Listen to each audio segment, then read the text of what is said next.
क्या आप जानते हैं कि एक जलती हुई सिगरेट न सिर्फ आपके फेफड़ों को बल्कि आपकी किस्मत को भी राख कर रही है? आज बुद्ध की ये कहानी आपको बताएगी कि नशे का धुआं आपकी आत्मा को कैसे अंधकार में धकेलता है। भगवान बुद्ध के जीवन की ये कहानी उन लोगों के लिए एक गहरी सीख है जो नशे और व्यसनों के जाल में फंसे हुए हैं। एक समय की बात है, महात्मा बुद्ध श्रावस्ती के जेतवन विहार में ठहरे हुए थे। बुद्ध के प्रवचन सुनने के लिए दूर दूर से लोग आते थे। उसी नगर में विक्रम नाम का एक युवक रहता था। विक्रम एक धनी व्यापारी का पुत्र था, लेकिन उसे एक बुरी लत लग चुकी थी। वो सुलगती हुई जड़ी बूटियों का नशा, धूम्रपान और मदिरा का आदी था। उसका दिन धुएं से शुरू होता और रात नशे में खत्म होती। उसके माता पिता बहुत दुखी थे। उन्होंने कई बार उसे समझाया, लेकिन विक्रम का जवाब होता था, ये मेरा जीवन है और ये धुआं मुझे शांति देता है। बुद्ध से मिलन। एक दिन विक्रम के पिता उसे बलपूर्वक बुद्ध के पास ले गए। बुद्ध ने देखा कि युवक की आंखों के नीचे काले घेरे थे, उसके हाथ कांप रहे थे और उसके शरीर से एक अजीब सी दुर्गंध आ रही थी। बुद्ध ने मुस्कुराते हुए कहा, पुत्र, तुम इतने अशांत क्यों दिखते हो? विक्रम ने चिढ़कर कहा, महात्मा, लोग कहते हैं आप दुखों से मुक्ति दिलाते हैं। क्या आप मुझे मेरी इस लत से मुक्ति दिला सकते हैं? सच तो यह है कि मैं इसे छोड़ना ही नहीं चाहता, क्योंकि जब मैं ये धुआं अपने भीतर खींचता हूं तो मुझे लगता है कि मेरे सारे दुख उस धुएं के साथ उड़ रहे हैं। बुद्ध का अनूठा प्रयोग। बुद्ध ने उसे डांटा नहीं बल्कि शांति से कहा, विक्रम, कल सुबह तुम मेरे पास आना, लेकिन एक शर्त है, तुम अपनी वो सामग्री, सिगरेट नशा साथ लेकर आना। मैं तुम्हें उसे पीने का एक सही तरीका बताऊंगा। विक्रम हैरान था। उसने सोचा कि बुद्ध उसे मना करेंगे, पर वे तो तरीका सिखाने की बात कर रहे हैं। अगले दिन वो पहुंचा। बुद्ध ने उसे एक एकांत स्थान पर बिठाया और कहा, अब तुम अपना नशा शुरू करो, लेकिन पूर्ण जागरूकता, अवेयरनेस के साथ।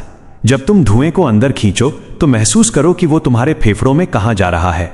जब तुम उसे बाहर छोड़ो तो देखो कि वो तुम्हारे शरीर का क्या हिस्सा लेकर बाहर निकल रहा है। जागरूकता का प्रहार। विक्रम ने ऐसा ही किया। पहली बार वो बिना किसी बात के, बिना किसी शोर के, सिर्फ उस नशे पर ध्यान दे रहा था। एक कड़वाहट का एहसास, जैसे ही उसने धुआं अंदर लिया, उसे महसूस हुआ कि उसका गला जल रहा है। पहले वो इसे अनदेखा कर देता था, पर आज बुद्ध के कहने पर उसने उस जलन को महसूस किया। 2. शरीर की प्रतिक्रिया। उसने देखा कि धुआं अंदर जाते ही उसके हृदय की धड़कन असामान्य रूप से बढ़ गई। उसका शरीर अंदर से कांपने लगा। 3. धुएं की निरर्थकता। उसने देखा कि जो धुआं बाहर निकल रहा है वो असल में उसके जीवन की ऊर्जा को सोख रहा है। कुछ देर बाद उसने वो फेंक दिया और बुद्ध के चरणों में गिर पड़ा। उसने कहा, तथागत, मैं आज तक बेहोशी में ये सब कर रहा था। आज जब मैंने इसे ध्यान से देखा तो मुझे समझ आया कि मैं अपने ही शरीर को चिता की आग दे रहा हूं। बुद्ध की शिक्षा। नशे के 5 दुष्प्रभाव।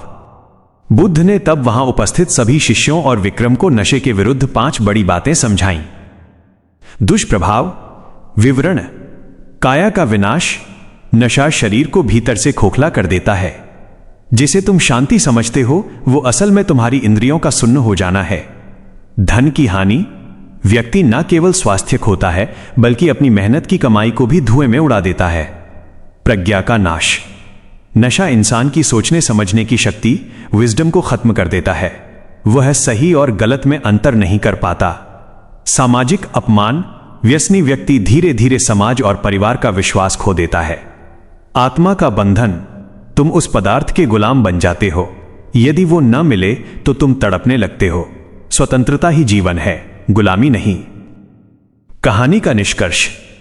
बुद्ध ने विक्रम से कहा, विक्रम, नशा धुएं में नहीं, तुम्हारे मन की कमजोरी में है। तुम भागना चाहते हो अपनी समस्याओं से, इसलिए तुम धुएं का सहारा लेते हो।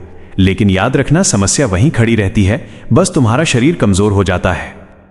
विक्रम ने उस दिन के बाद कभी किसी नशे को हाथ नहीं लगाया। उसने अपनी ऊर्जा को ध्यान और सेवा में लगाया। सीख। सिगरेट या नशा किसी समस्या का समाधान नहीं है। ये एक ऐसा धीमा जहर है जो आपको महसूस भी नहीं होने देता कि कब आप स्वयं अपनी चिता सजा रहे हैं। असली आनंद स्वयं के भीतर है, किसी बाहरी धुएं में नहीं। नशा छोड़ना केवल एक मानसिक निर्णय नहीं होता, यह शरीर के साथ एक युद्ध होता है। बुद्ध की शरण से लौटने के कुछ दिनों बाद ही विक्रम का शरीर टूटने लगा। उसके हाथ कांपते, उसे बेचैनी होती और उसका मन चिल्लाता, तारांकन, बस एक बार, सिर्फ एक घूंट या एक कश, फिर कभी नहीं। यह वो मोड़ है जहां अधिकतर लोग हार मान लेते हैं। विक्रम भी हारने ही वाला था कि उसे बुद्ध के शब्द याद आए, विचारों को केवल आता जाता देखो, उनके साथ बहो मत। उसने खुद को एक कमरे में बंद कर लिया। जब भी उसे सिगरेट या नशे की तलब उठती, वो आंखें बंद करके अपनी सांसों पर ध्यान लगाता। उसने देखा कि यह तलब एक लहर की तरह है, आती है, तीव्र होती है और फिर शांत हो जाती है। उसने सीखा कि अगर वो 10 मिनट उस लहर का सामना कर ले तो वो जीत सकता है। 2. पिता के साथ संवाद और प्रायश्चित। विक्रम ने अपने पिता के पास जाकर उनके पैर छुए। उसके पिता की आंखों में आंसू थे। विक्रम ने कहा, पिताजी, मैंने आज तक केवल धुएं में अपना समय और आपका धन उड़ाया, मुझे क्षमा करें। उसके पिता ने कहा, पुत्र, जिस दिन तुमने वो जहर त्याग दिया, उसी दिन तुमने मेरा सारा धन मुझे लौटा दिया। विक्रम ने अब अपने पिता के व्यापार को संभाला, लेकिन एक नए दृष्टिकोण के साथ। उसने अपने व्यापार का एक हिस्सा उन लोगों की मदद के लिए रखा जो नशे की लत के कारण अपना घर बार खो चुके थे। 3. धुएं का नगर और विक्रम का संकल्प।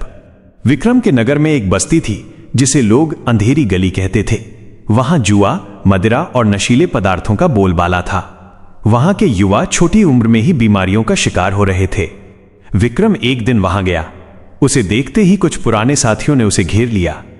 एक साथी ने मजाक उड़ाते हुए उसकी ओर मदिरा का पात्र बढ़ाया और कहा, आओ विक्रम, सुना है तुम महात्मा बन गए हो, क्या बुद्ध तुम्हें वो सुख दे पाएंगे जो ये सुरा देती है? विक्रम मुस्कुराया। उसने वो पात्र हाथ में लिया और कहा, मित्र, सुख 2 तरह के होते हैं, एक वो जो तुम्हें तुम्हारी सुध बुध भुला दे, अनकॉन्शियसनेस, और दूसरा वो जो तुम्हें पूरी तरह जगा दे, कॉन्शियसनेस। जो तुम्हें सुला दे वो मौत है, जो तुम्हें जगा दे वो जीवन है। क्या तुम जीना चाहते हो या धीरे धीरे मरना? उसकी बातों में एक ऐसी शांति थी कि वहां मौजूद लोग सन्न रह गए। विक्रम ने वहां एक जागरूकता केंद्र खोला। वो लोगों को डराता नहीं था कि नशा बुरा है, बल्कि वो उन्हें यह सिखाता था कि होश में रहना कितना सुंदर है। 4. बुद्ध का पुनः आगमन और अंतिम उपदेश। कुछ वर्षों बाद बुद्ध पुनः उस नगर के समीप से गुजरे। जब उन्हें पता चला कि विक्रम ने सैकड़ों युवाओं का जीवन बदल दिया है, तो वे बहुत प्रसन्न हुए। बुद्ध ने उस बस्ती में प्रवचन दिया जहां कभी नशे का अंधेरा था। बुद्ध ने वहां एक अद्भुत बात कही, मनुष्य का मन एक कोरे कागज की तरह है। नशे का धुआं उस पर कालिख पोत देता है। जब तक वो कालिख है, तुम्हें सत्य के अक्षर दिखाई नहीं देंगे। जिस दिन तुम उस कालिख को साफ कर दोगे, तुम देखोगे कि तुम स्वयं ही ईश्वर का अंश हो। विक्रम ने बुद्ध से पूछा, भगवान, क्या कभी समाज पूरी तरह नशे से मुक्त होगा? बुद्ध ने करुणा के साथ उत्तर दिया, संसार में विष और अमृत दोनों रहेंगे, चुनाव व्यक्ति को करना है। जो जाग गया वो पार उतर गया, जो सोता रहा वो लहरों में बह गया। कहानी की गहरी सीख, लाइफ लेसन्स।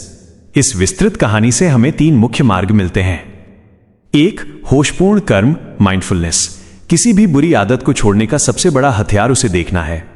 जब आप अपनी लत को एक साक्षी, विटनेस बनकर देखते हैं तो उसकी शक्ति कम हो जाती है। 2. संगति का प्रभाव। विक्रम तभी बदल पाया जब उसने पुराने दोस्तों को छोड़कर बुद्ध की शिक्षाओं का दामन थामा। 3. सेवा ही औषधि है। जब विक्रम ने दूसरों को नशा छुड़ाने में मदद करना शुरू किया तो उसकी अपनी लत की यादें हमेशा के लिए मिट गईं। आपके लिए एक संदेश, नशा केवल सिगरेट या शराब का नहीं होता, नशा क्रोध का, आलस का और नकारात्मक सोच का भी होता है। बुद्ध की ये कहानी हमें सिखाती है कि आत्मनियंत्रण ही सबसे बड़ा राजपाट है।